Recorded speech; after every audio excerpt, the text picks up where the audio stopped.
বালুরঘাটে মৈত্রীচক্র ক্লাবে 2 দিনব্যাপী জেলা ভলিবল চ্যাম্পিয়নশিপ 2024-25-এর শুভ সূচনা হলো।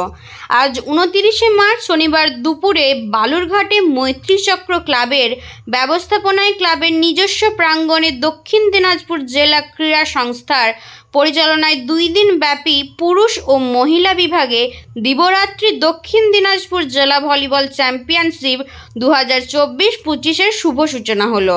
আজ দুপুরে প্রদীপ প্রজ্বলনের মাধ্যমে এই ভলিবল চ্যাম্পিয়নশিপের শুভ সূচনা করেন দক্ষিণ দিনাজপুর জেলার মুখ্য স্বাস্থ্য আধিকারিক ডক্টর সুদীপ দাস, ক্রীড়া সংস্থার কার্যকারী সভাপতি বিপ্লব দেব, সংস্থার কার্যকারী কমিটির সদস্য গৌতম গোস্বামী, দক্ষিণ দিনাজপুর জেলা ক্রীড়া সংস্থার সহ সভাপতি ইন্দ্রজিৎ ভৌমিক, দক্ষিণ দিনাজপুর জেলা ক্রীড়া সংস্থার ভলিবল সম্পাদক অরিন্দম ঘোষ, মৈত্রীচক্র ক্লাবের অন্যতম সদস্য সম্বিত ফণী প্রমুখ ব্যক্তিরা।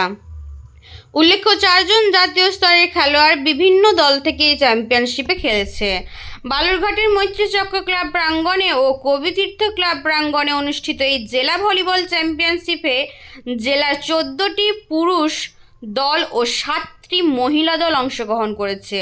উদ্বোধনী খেলায় দক্ষিণ দিনাজপুর জেলা ক্রীড়া সংস্থায় দল এবং অভিযাত্রী ক্লাব পরস্পরের বিরুদ্ধে অংশগ্রহণ করেছে। এই চ্যাম্পিয়নশিপে পুরুষ ও মহিলা মিলে মোট 315 জন খেলোয়াড় অংশগ্রহণ করেছে। মোট 35টি ম্যাচ এই চ্যাম্পিয়নশিপে অনুষ্ঠিত হবে বলে জানিয়েছেন মৈত্রীচক্র ক্লাব কর্তৃপক্ষ। বাইট মৈত্রীচক্র ক্লাবের সাংস্কৃতিক সম্পাদক শুভ্রাংশু দাস।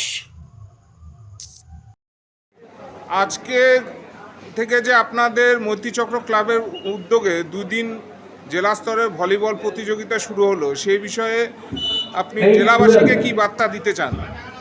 প্রথমত বলতে চাই, এই খেলাটি ডিএসএর সম্পূর্ণ ব্যবস্থাপনায় অনুষ্ঠিত হচ্ছে। ডিএসএ সম্পূর্ণ পরিচালনা করেছে এই খেলাটা, আর মৈত্রীচক্র ক্লাব এই খেলার ব্যবস্থাপনা করছে। 2 দিনব্যাপী চলবে। সমস্ত যারা ক্রীড়ামোদী জনসাধারণ, তাদের উদ্দেশ্যে বার্তা যে এই রকম জেলা স্তরের ভলিবল প্রতিযোগিতা এবার প্রথম আমাদের ক্লাবে অনুষ্ঠিত হচ্ছে দীর্ঘদিন পরে। তো আশা রাখবো আপনারা সবাই আমাদের এই খেলায় আমাদের সঙ্গ দেবেন এবং আমাদের মাঠে উপস্থিত হয়ে এই খেলাকে সাফল্যমণ্ডিত করবেন। আপনার নাম? আমার নাম শুভ্রাংশু দাস, আমি ক্লাবের সদস্য, কালচারাল সেক্রেটারি।